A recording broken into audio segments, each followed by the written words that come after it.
All right, Jordan, thanks so much for being on the Friends with Wheels podcast. I appreciate it. My first question that I have for you is, tell the audience a little bit about you and how you got started, and we can go from there. Yeah, thanks so much for having me. I'm really excited to be here and be a part of the podcast.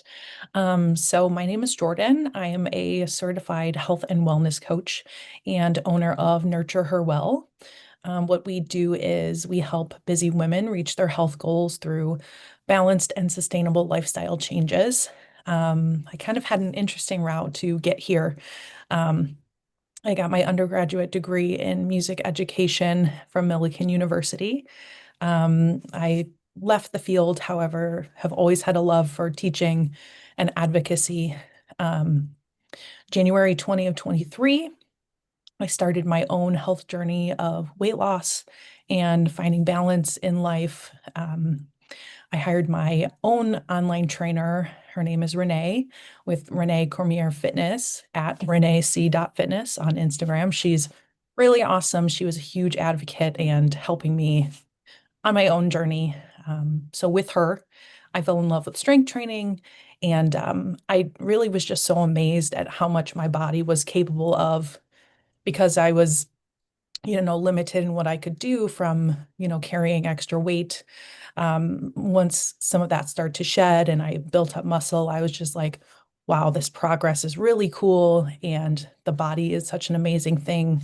So later on, it kind of became less about weight loss and more about how I felt in my body and how I felt energy wise. And with that, along with the background in education, I knew that there was more. So I got my certification from Mind Body Green, health and wellness coaching program, and functional nutrition certification. And things finally started to feel aligned. So now I am a certified health and wellness coach working on getting my certification in functional nutrition. And I am now doing one-to-one wellness coaching and taking on group coaching sessions as well, focusing on self-care, stress reduction.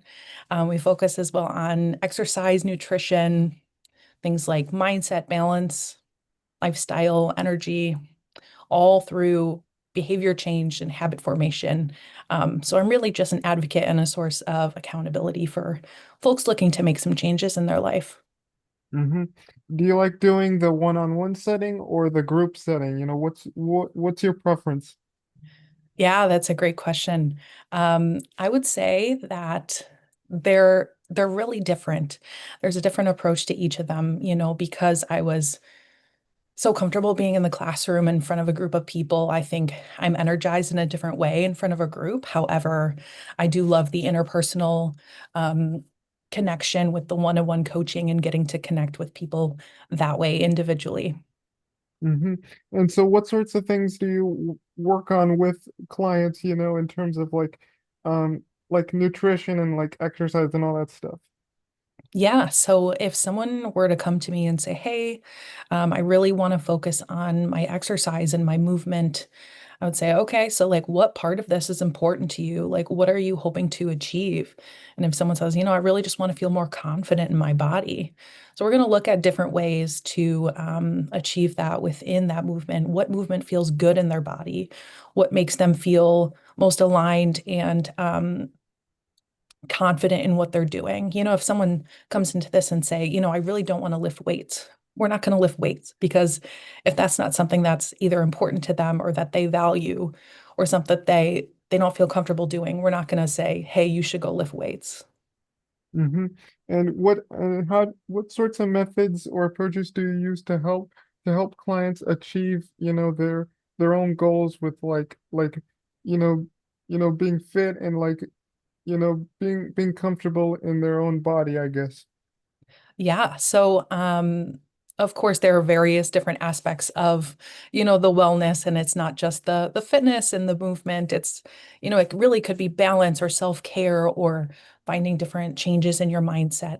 So it's all those aspects. However, when talking to clients, there's definitely different methodologies in which we incorporate, a few of those being, we focus on Prochaska stages of change, which helps us as coaches determine what stage clients are in their journey of making this change, if they are only in the pre-contemplation stage where they're just kind of starting to think about wanting to make that change, they might not be ready to fully implement a plan.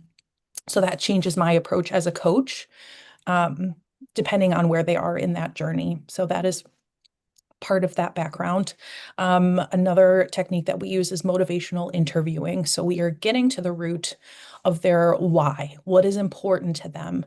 How do we reach clients' desires and their values to help them better make the changes that are suited to them, that are important to them? Because if they're making changes that are important to them and tied to their core values and beliefs, they're going to be more successful in the long run, or from what we've seen.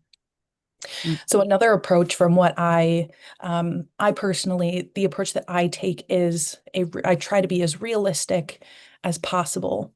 I'm not encouraging folks to have a perfect journey because what is perfect, right? mhm, We are all on our own journeys. We are all trying to be the best versions of ourselves. And so, am I a coach that is perfect? Absolutely not. Am I a mhm. coach that is super fit and super buff?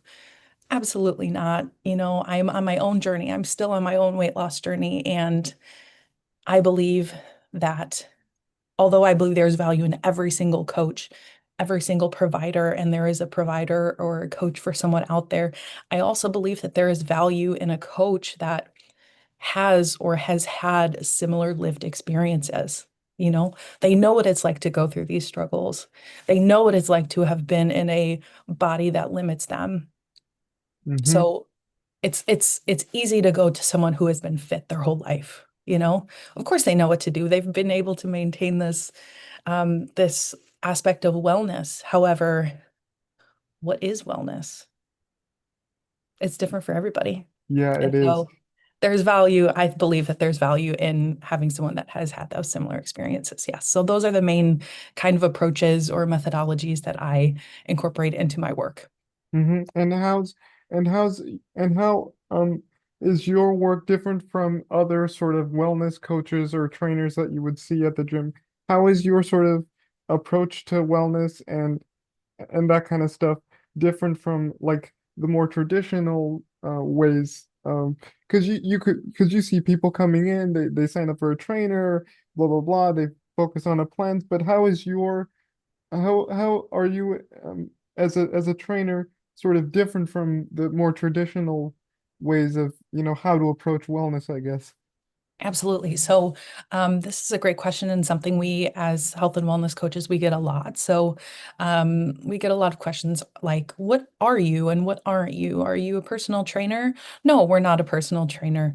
Are you a nutritionist? No, we're not a nutritionist. So, what we do is we work side by side and together in collaboration with a lot of these other providers. We don't prescribe, we don't offer meal plans, we don't give workout plans. However, that is something, because that might be something I would be comfortable doing. However, that is not within my scope of practice. We are more so okay, let's look at what we want to do. Let's look at why it's important to you, and how do we find the actionable steps to get you there? How do we get you there? And how can we be a source of accountability and advocacy for you reaching your goals to reach what is important to you? Hmm. And what have you learned in doing this kind of work as a wellness coach? Yeah, so I think that's something I like to reflect on a lot as my newer business is really getting off the ground here. And I had mentioned it before, but quote unquote health looks different for everybody. It Yeah. means it means something different to everybody. There is no right or wrong way to be healthy. There's no there's not one way to do things. There's not two ways to do things. There are so many, right? And it all depends on, what you are capable of physically, mentally, and healthy, quote unquote, looks different for everybody. So how do we get you from point A to point B without making it perfect, right? Because it's not going to be perfect and that looks No. different for everybody.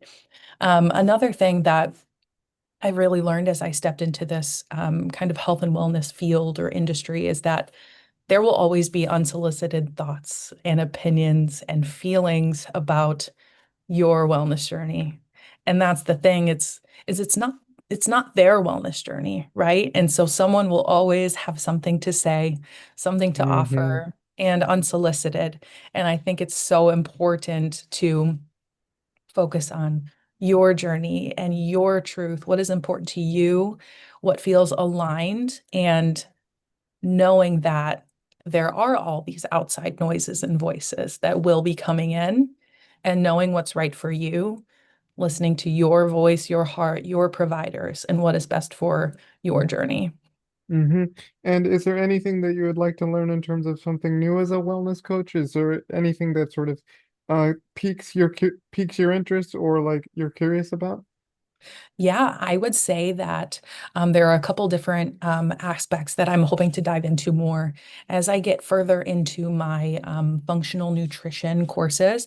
I'm learning a lot there, so I'm really looking forward to incorporating more of that, what I'm learning, that knowledge there. Another aspect would be women's health. I think so my business Nurture Her Well, we try to help women and busy women to be more specific, find those ways to be more balanced in their life. But what I think is quite understudied in our world and in science is women's health or menstrual health, in those areas. So I'm looking forward to either getting another certification or diving more into um, menstrual cycle tracking and cycle syncing, and kind of how we tie those different habits and lifestyle changes to kind of coincide with where people are at in their cycles and their menstruation, and um, what that looks like and how that could potentially change their symptoms or change their habits. And another thing that I'm hoping to gain some more information on is the menopause stage as well. So I'm really looking forward to those things and incorporating all of those into my work. Mm-hmm. What mentor did you sort of reach out to in the wellness industry that you thought, maybe this person could help me become a wellness coach? Or was there anyone that you sort of looked up to that said, I want to get into wellness? There is really one, and that is my trainer that kind of got me along on my journey, Renee Cormier. She is wonderful, and she is a certified personal trainer, so a little bit different. However, she kind of helped me see that, not every single trainer is perfect, and not every single wellness provider is perfect. And you still have a place in this industry, in this field, even if you're not perfect, and even if you are not extremely buff or fit or skinny or whatever people expect you to be, there is room for you in this space. And then that is when I had found Mind Body Green, and all the professors there are extremely talented and smart and kind, and they just really had shown so much light on this whole career and coaching field. So I'm very grateful. Mm-hmm. And what tips or advice would you give to those who want to go into the wellness realm? Yeah, I would say um, there are a few things. Know what you know what you don't know, and know what you believe in, and really stand by those things. Um, Find an accredited program that offers support, and know that you have space. There is space for you in this field. You do not have to be what other people expect you to be. And, there's a lot of voices around find your niche and build your business around that. But you are the niche. You are what's important to people. Your voice matters, and what you have to offer is extremely valuable. Mm-hmm. All righty. Okie